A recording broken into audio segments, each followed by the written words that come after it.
Bonjour à tous et bienvenue sur les petits papiers d'Ilse.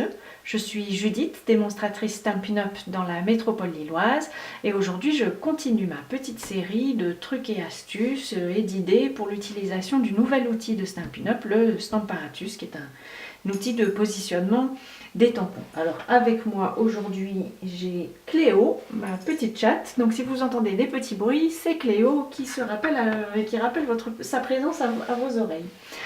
Alors, le premier truc que je voulais partager avec vous aujourd'hui, c'était un petit truc pour faciliter l'utilisation de l'aimant. Je vous en ai déjà un peu parlé des aimants sur le fait qu'on en a deux avec le Stamparatus, mais l'un d'eux est suffisant pour du moins tout ce que j'ai pu avoir comme utilisation pour l'instant. L'inconvénient de ces aimants, c'est qu'ils sont très forts et que quelquefois c'est difficile de les attraper. Alors là, je n'ai pas de projet sur ma page et donc je peux le tirer vers le bas pour l'attraper, mais quand on a un projet, quelquefois il vaut mieux éviter de frotter l'aimant sur la page. Alors, un truc que j'avais déjà piqué à Jennifer McGuire, qui est une dame très créative américaine. Si vous suivez mon blog, vous aurez probablement déjà vu son nom quelque part. Et alors, le principe est le suivant. On utilise un peu de washi tape qu'on colle sur l'aimant et puis qu'on va remonter, voilà, l'un sur l'autre. Là, je l'ai pas très bien mis. On va dire que ce sont les risques du direct. Je le referai mieux après. Mais voilà, le principe est de laisser dépasser une languette comme celle-ci. Comme ça, quand il est collé sur votre projet, vous avez quelque chose à attraper et ça devient plus facile de le soulever et de l'attraper sans devoir le frotter sur le projet.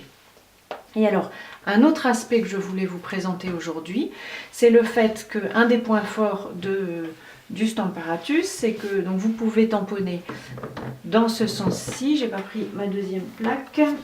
Voici la deuxième.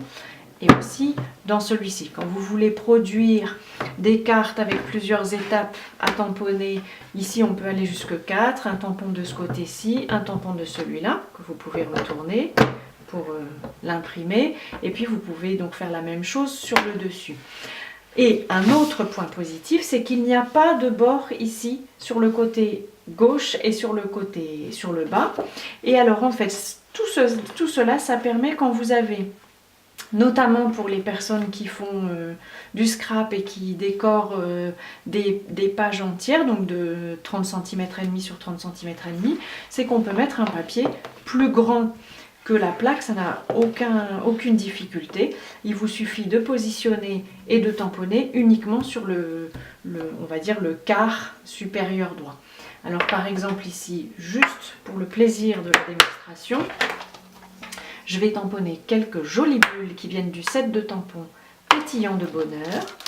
Et je vais faire ça en ton sur ton. Voilà, c'est vraiment juste pour le plaisir parce que c'est pas forcément si je le mets à l'envers, ça n'est pas forcément l'illustration la plus parlante, on va dire. Mais donc, une chose que j'ai oubliée, les spécialistes auront sûrement remarqué, puisque je vais tamponner avec un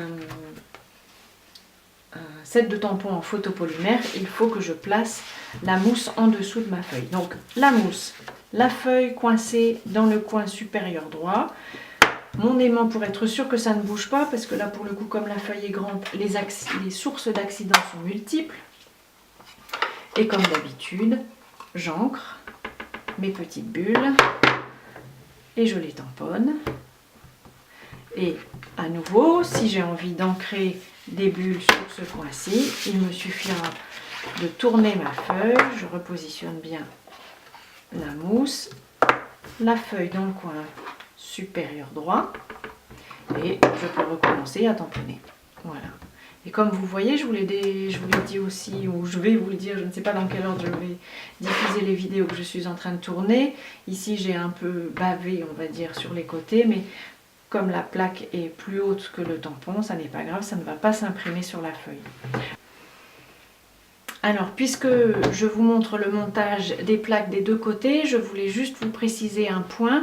Vous remarquerez que les plaques n'ont pas été faites pour être stockées tout ensemble, incrustées, insérées dans les charnières. Quand vous stockez vos plaques, il vaut mieux. Alors, vous pouvez en laisser une attachée, mais il ne faut pas fermer la deuxième complètement. Vous risquez de la déformer et de la casser. Ça n'est pas fait pour être stocké comme ça. Donc vous en enlevez une tout simplement.